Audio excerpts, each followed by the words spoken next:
The night I discovered the truth, my entire world collapsed like a house built on sand. I remember sitting in the front row of the church that Sunday morning, looking at the man I had promised to love, honor, and respect for the rest of my life. He stood at the pulpit, Bible in hand, his voice booming with authority as he preached about holiness and purity. The crowd applauded, women swayed in admiration, and young girls clapped their hands like he was more than just a man, like he was a savior. I smiled, pretending to be the proud wife, but deep inside, a storm was brewing, because behind that voice of authority was a man who was breaking every commandment he preached about. Before I dive into the darkest parts of my life, let me take a moment to thank everyone who has joined me here. To all my subscribers, thank you for being part of this family. Your support is the fuel that keeps me going. And to all the new and returning viewers who have not yet subscribed, I cannot wait for you to hit that button because it serves as the energy that powers this channel forward.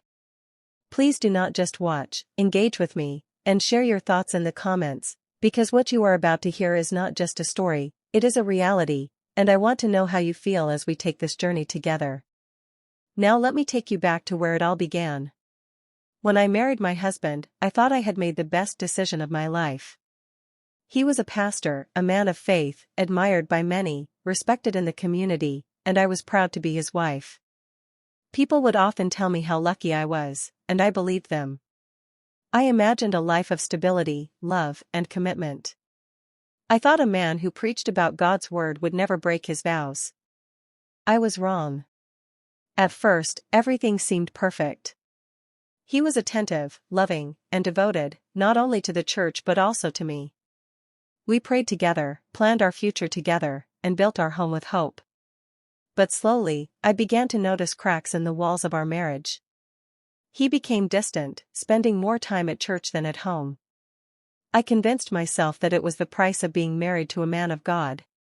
Sometimes he would come home late, his shirt smelling faintly of a perfume that I did not own. When I asked questions, he brushed them off with a smile, calling me paranoid, reminding me that I was the wife of a pastor, and that I needed to trust him. I trusted him until trust became impossible. One afternoon, I received a phone call that changed my life. It was from a young girl in our church, her voice trembling, her words spilling with shame. She told me that she could no longer live with the guilt, that she had been involved with my husband for months. She was only 19. My heart stopped. My hand shook as I dropped the phone, and for the first time in my life, I felt the ground beneath me vanish. I refused to believe it, until I saw it with my own eyes. A week later, I followed him after evening service. He told me he had a late-night meeting with some church elders. Instead, I watched as he drove to a small apartment outside town. I sat in my car for hours, the windows fogging with my heavy breathing, my heart pounding against my chest like it was trying to escape. When he finally came out, he was not alone. A girl, young enough to be his daughter, walked beside him. He kissed her on the forehead, held her hand, and helped her into her car. At that moment, my body went numb. I drove home in silence, my hands gripping the steering wheel until my knuckles turned white. That night, when he slipped into bed beside me, I stared at the ceiling, wondering how many lies had been told under the same roof. Days turned into weeks, and the truth unfolded like a nightmare I could not wake up from. It was not just one girl. There were many. Some were choir members, some were married women who came to him for counsel, some were young single mothers desperate for support. He was their shepherd, but he had become their wolf. And I, his wife, became the woman who lived in silence, ashamed to speak, terrified of the scandal that would destroy everything we had built. But silence has a breaking point. I began to feel anger burning inside me like a fire that refused to die. The betrayal was more than I could carry. I felt used, mocked, and trapped in a marriage that was supposed to honor God but had become a playground for sin. Every time he mounted the pulpit, my stomach turned. Every time he touched me, I felt sick. Every prayer he led sounded like a lie. I wanted to scream, to expose him, to make him feel what I felt. But I did not. Not yet. Instead, I began to plan. Revenge is a dangerous word, but when a woman has been broken, when her heart has been betrayed by the man she trusted the most, revenge becomes a comfort, a way of reclaiming power. I told myself that if he could play with my heart and my body by sharing it with others, then I could take back control of myself. I promised myself that he would feel the weight of betrayal in a way he never imagined. At first, I thought it was only an idea, a fleeting fantasy in my mind. But the fantasy grew stronger until it became a decision. I began to notice men who noticed me, men who saw what he took for granted. And for the first time, I allowed myself to imagine what it would feel like to give my love, my body, and my heart to someone else, not because I needed love, but because I needed to feel alive again. What he never knew was that his betrayal planted a seed in me, a seed of rebellion that would grow into something neither of us could control. As I sat in church one evening, watching him smile and preach as though he was untouchable, I made a vow in my heart. If he could destroy my trust, I would destroy his illusion. And the day I took that decision, I had no idea how far it would take me, or how twisted the story would become. The perfect marriage was never perfect. It was only a mask, and behind that mask was the fire that would one day burn us both. After weeks of living in silent torment, I finally realized that my pain was no longer bearable. Each day spent under the same roof with my husband, pretending everything was fine, felt like a prison sentence. I was trapped in a marriage built on lies, a life of false smiles and secret tears. I could not breathe. I could not sleep. And most of all, I could not allow him to continue thinking he had the upper hand in this cruel game. It started with small things. I began dressing differently, noticing the way men would glance at me in the supermarket or in the coffee shop. I would catch their eyes for a second longer than necessary, just to feel the thrill of being seen, of being desired again. My heart, broken and bruised, responded to attention like a flame searching for oxygen. I felt alive in ways I had forgotten. Then came the day when I met him, the man who would become both my escape and my weapon. He was unlike anyone I had ever met. Strong, confident, and gentle, yet with a danger lurking beneath the surface that called to something primal inside me. I met him at the gym, where I had started going to release the tension and the anger that consumed me. I had no intention of meeting anyone, yet fate has a way of intervening when a heart is desperate. Our first conversations were casual. He complimented my form during a workout, asked if I needed a spot, and somehow, with a few words, made me forget the world outside those four walls. I laughed again, really laughed, the way I had not done in months. It was intoxicating. Every smile he gave, every glance, made my blood rush in ways I had thought were reserved for love, but now they were fueled by something darker, revenge and desire intertwined. I knew what I wanted, but I also knew that crossing this line would change everything. It was dangerous, thrilling, and forbidden. But at that point, my husband's betrayal had already destroyed my innocence. He had taken the life of trust that I once had, and I was ready to reclaim it, piece by piece, through fire if necessary. Our first encounter outside the gym was innocent, or so it seemed. A coffee, a few shared laughs, and casual touches that lingered longer than they should have. I could feel the heat of temptation rising inside me with each moment. That night, I lay in bed beside my husband, his hand on mine, and all I could think about was the man who had seen me, really seen me, for the first time in months. My body ached for the forbidden, for the thrill of taking back control over my own desires. It was a Saturday evening when I made the decision.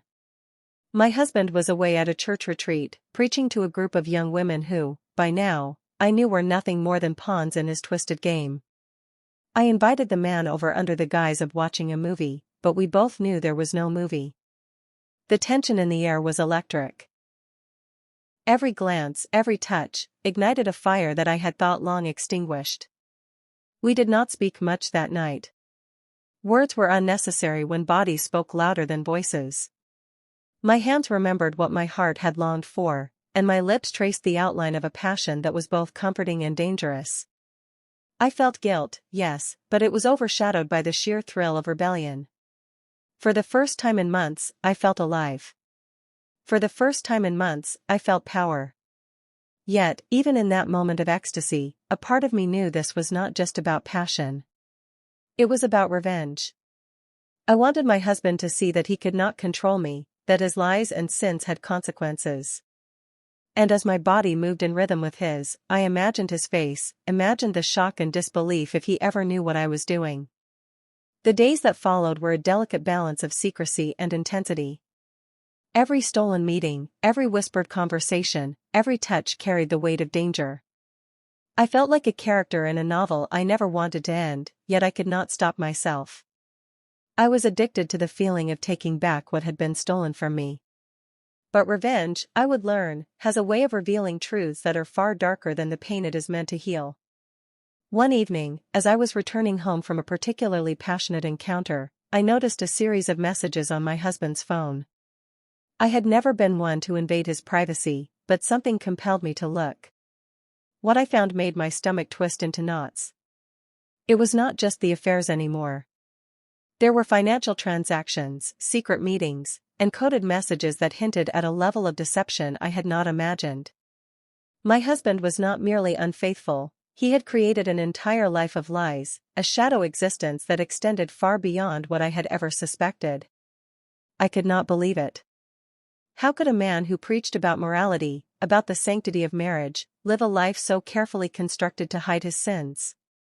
Fear mingled with anger, and suddenly, the revenge I had been planning took on a new dimension. It was no longer enough to reclaim my body and my heart. I needed to expose him, to reveal the truth that he had buried under sermons, prayers, and false smiles. I began to gather evidence, piecing together the fragments of his double life, knowing that the moment of reckoning was approaching. And then came the twist that I never saw coming. The man I had been sharing my forbidden fire with, my partner in secret rebellion, revealed something about my husband that changed everything. He was not only betraying me with women, there were things in his past, hidden from everyone, that could destroy his reputation and put him in danger. Suddenly, the game of revenge became more complicated, more dangerous, and infinitely more thrilling. I was no longer just a wife seeking justice. I was a player in a dangerous game of secrets, lies, and forbidden desires. Every choice I made had consequences, and every act of rebellion was leading me closer to a truth that was more terrifying than any infidelity. By the time my husband returned from his retreat, I had transformed from a broken, betrayed woman into someone who wielded power like a weapon. I had tasted freedom, desire, and the intoxicating danger of living on my own terms. And yet, I knew the ultimate confrontation was still ahead, a confrontation that would unravel everything we had ever known, and it would come with a twist no one could have predicted. The morning my husband returned from his retreat, the air in our home felt different. It was as if the walls themselves had been holding their breath, waiting for the storm to arrive. I moved carefully, pretending that nothing had changed, but inside, my heart pounded with anticipation. The truth I had uncovered, the fire I had ignited within myself, and the forbidden passion I had explored all converged into one inescapable moment. The time for reckoning had come. I watched him enter the house, his briefcase in hand, smiling as though the world owed him obedience. He did not notice the subtle shift in me, the way my eyes followed him, the way my body had grown stronger and sharper in its resolve. For months, he had been the predator, the one wielding power, but now, I held the cards. I had gathered evidence, observed his habits, and even enlisted the man who had become my partner in secret to help me understand the full extent of his deception. What I discovered left me stunned. He had not only betrayed me with countless women, but he had also been involved in illegal activities connected to the church's finances. Donations meant for charity had been diverted, and contracts had been falsified. His charming sermons, the smiles, the sermons of virtue, they had all been masks for manipulation and greed. Every lie, every betrayal, every hidden corner of his life now became a weapon I could use. I confronted him that night, in the quiet of our bedroom.